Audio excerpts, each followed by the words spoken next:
Hey everybody, it's Christine from Financial Dreams with Christine. Welcome back to my channel. Thank you so much for being here with me today. I found something so cool. I wanted to share it with you because you totally would understand. I have a lot of these little notebooks that I got from the dollar store, and when I'm finished with one of them, I put them in a basket and then forget about it. So I went through my bookshelf the other night and there's a basket full of these books. I'm like, let me crack one open. When I did, this was my budgeting book from 2015, 2016 with my goals. How crazy is that? So this is about 10 years ago. And I thought, wouldn't it be neat to compare the differences between 2015 and 2025? So that's what we're going to do for fun. So this was my budget for the first month of the school year in September 2015. That's like my new year. That's when everybody or a lot of people will, January is their big month. For me, it's September because my husband and I are both school teachers. At this time, both of my kids were in school. So at this time, my son would have been 12 and my daughter would have been 10. Okay, so I have a projected column and actual column. So there's my budgeted and actual. And I just did everything in this notebook. And it's fun to look back on it. I want to show you some of the expenses and how they compare to expenses today. So first of all, my kids went to morning care because their school day started so late compared to my husband's and mine. So we would have to pay like an hour every day to drop them off early at school. So we had to pay for that. Our cell phone is more expensive then than it is now. So that's crazy. And this has got to be before I don't even know if we had iPhones yet. Maybe we did. Yeah, we probably did. I had a car payment for my van, which I don't anymore. Cell phone insurance, the bane of my existence. Look, I was still paying. I was telling you a couple videos ago, I couldn't figure out why my cell phone bill was so expensive, and I had been paying cell phone insurance for years. I wanted to kick myself, and now I'm reminded by that all the way back in 2015. Oh my goodness. So instruments, this was a rental fee because both of my kids were playing instruments at that time. My daughter, the flute, my son, the trumpet. My daughter took horseback riding lessons. That was short-lived, but it was fun while it lasted. I was saving for my Roth, go me. I had two college funds, one for my son, one for my daughter. His was worth a little more because he was 16 months older, or he is 16 months older. So I don't know. I guess that's how I figured that out. Look, I was saving $500 a month for vacation back then. I still do that. Home improvement, $400 a month. Wow. Okay. I must have had some kind of goal in mind. Gas, $150. I still budget $150 a month for gas. Food, $750 a month. Okay, well, we're going to talk about that one in a minute. South Jersey gas, maybe, definitely more than it was then. And this is an extra payment that I wanted to put in at like $100 extra each month on the mortgage because my husband makes a mortgage payment. So I wanted to put a little extra. That was very short-lived. And miscellaneous things needed to buy, it was $200. So it's interesting to see how this compares. I put all my spending down here when I got gas, all the food that was purchased, all the miscellaneous spending like urgent care, a raffle. Oh my gosh. Crazy stuff. And then I turned the next page and I have my meal plan. And I still write out my meal plans like this. I go down with the days of the week and I just write down what I'm making and check it off when I do it. Here's my shopping list and how I was going to do some bulk cooking on the weekend. Cooking plans. And that's when, like, that first month of school is like my most organized month of the year, because I'm like, got to get everything in order and perfect, and I'll have plans to do that. By the end of the month, it's probably gone out the window, but I thought this was fun to look at. And as I go forward, you can see there's other things that creep in here. One of the months I had my son's a payment for him to go play at Cooperstown at the baseball park out there where they do like youth baseball, and he had so much fun up there. And there was something else too. Oh, there's the Cooperstown.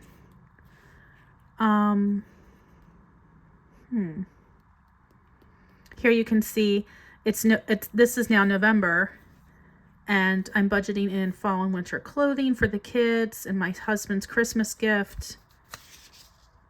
And what's funny, when you get to December for Christmas, I have my ideas for what to buy the kids. American Girl for my daughter, soccer jerseys, and FIFA 2016 for PlayStation. What Legos for my son, what video games for his birthday, and Christmas. Are obviously Christmas is in December, but his birthday is in December too. So that's so crazy when I look back on this. I'm so glad I have it. Oh, and even like Christmas ideas for all my nieces and nephews, what to get my son and daughter's teachers.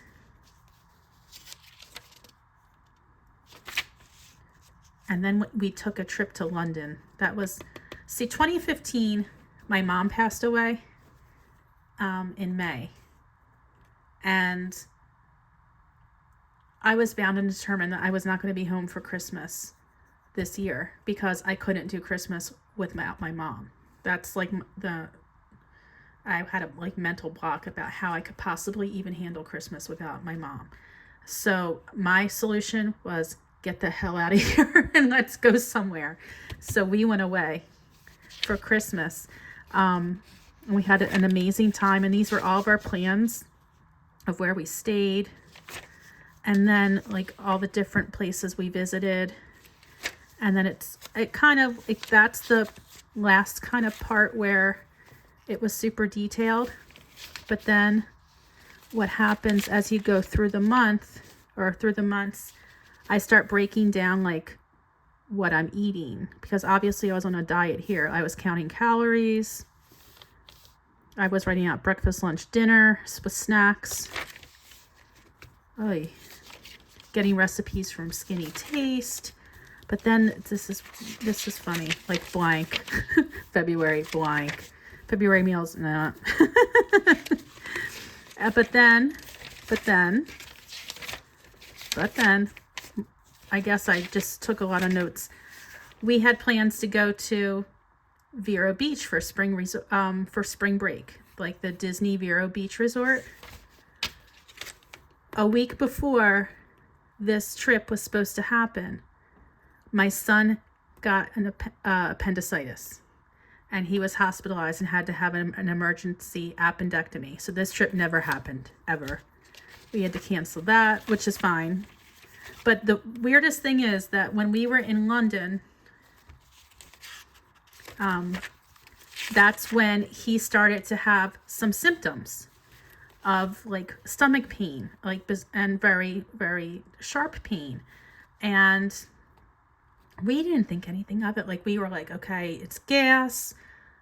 We're treating him the best we can, and it kind of goes away. And we get home, we go to the doctor. The doctor is mystified. I don't understand what's going on with his stomach. He gets some bad pain later in February. We go to the hospital. He's fine. There's nothing wrong with him.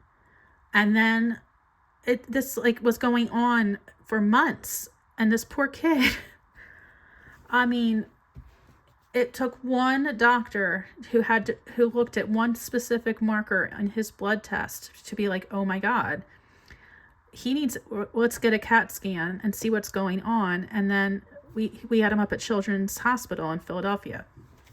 So the year of the appendectomy and appendicitis trouble, that was this year. 2015, not the best year for me, but it is nice to look back on it this way as from a budgeting perspective and not like emotional perspective. What I think also is fun is that at the back of the book, I had projected what I was going to make when I retired.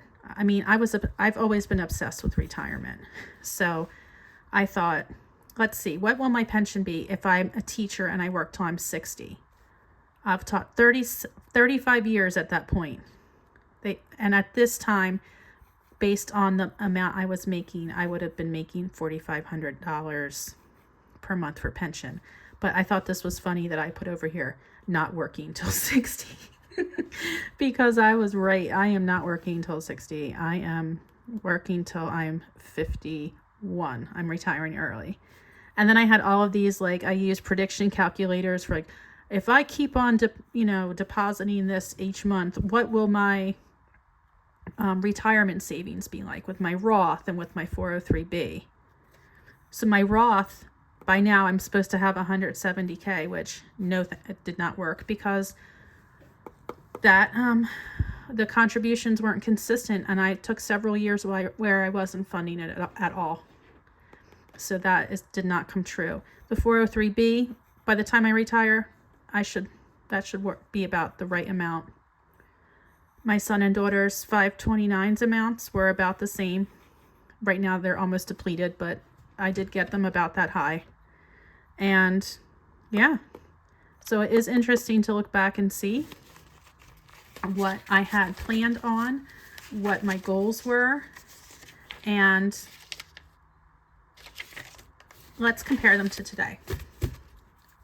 Whatever's I can compare. So this is my budget by paycheck book from the Budget Mom, and I want to let's compare. Let's just do February since that's closed out. Okay, so Keys obviously doesn't apply anymore. I don't have any little ones running around. My cell phone then was $190, but it's an actual $269. I wonder if we upgraded our phones during that month. But now my cell phone is about $130. That's for a family plan for 4 people. Our phones are paid off. Okay. Car, my husband has a car payment right now. His car payment's about $150. I do pay more for that. But here my car, my minivan was $420 a month, and I was never able really to pay more than that. Cell insurance, no. Okay. Instruments, obviously not. Horseback, obviously not. I mean, it might not be obviously not, but my daughter gave up that a while ago, and as much as I love horses, my knees don't love horses. Anyway, okay, so my Roth now, I am contributing more. So in February, I was able to contribute $1,000, but going forward, I'm doing $750 a month until I can fully fund it. And at this time, I wasn't fully funding it. I was putting in what I could when I could. My son and daughter's college funds, well, every month I try to put $500 at least into their college high yield savings account. So yeah, I'm saving a little more. Vacation stayed the same. Home improvement, I try to save $100 a month. Sometimes that doesn't work. Gas, I do the same. I budget myself $150 for gas. As you can see here. Oops. I never close those out. Okay, so gas, I budgeted $150. Food. So in February, I budgeted $400 for groceries, and it was actually $438.99. So here I'm budgeting $750. Now, why is it more expensive? Well, this is for 4 people, 2 growing kids who are very active in sports, and probably a lot of convenient foods. Here, it's my husband and myself with occasional visits home from the kids. And a daughter who usually when she's home will go out to eat dinner with her friends. All right. South Jersey gas. Well, this is September. So I would think it's probably maybe still close to it, because September here in South Jersey is still very warm. You don't really need to turn on the heat, although we do have a gas dryer and a gas stove. I'm not putting extra money on the mortgage because we're planning on selling our house and downsizing in the next few years. And miscellaneous spending, $200 here. And I still have that category, and I budget a lot less than that, $100. So anyway, I just thought that was fun to take a trip down memory lane and to show you. Oh, I need to show you one more thing. What was I making then? So at this time, 10 years ago, I was making $23.69.70 a pay. And here, I'm making $28.32. Now, what's that? Let's see what the difference is. $28.32 minus $23.69. It's $463 different times 2. So almost $1,000 more per pay.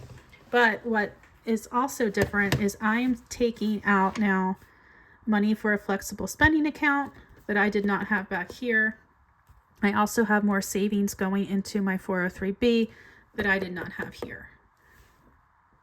So this current paycheck could definitely be more than what it is. So you have to take that into account.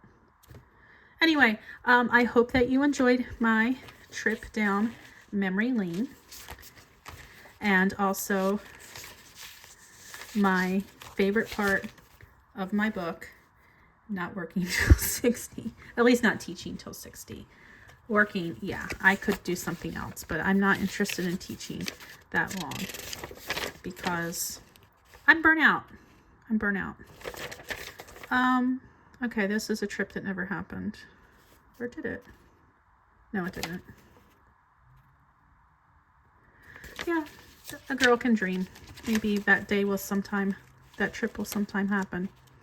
Anyhow, thank you so much for hanging out with me. I wonder if you have old budgeting books and if you ever go through them. It would be really neat to see other people do it and see what they used to spend. Maybe we can start a trend. Old school budgeting. I do love my Budget Mom book, though. I don't know if I'd go back. If she could do something in this size, I think my life would be made perfect. So I love this size notebook. Anyhow, thank you again for hanging out with me. I will talk to you soon. Take care of yourselves and be safe. Bye.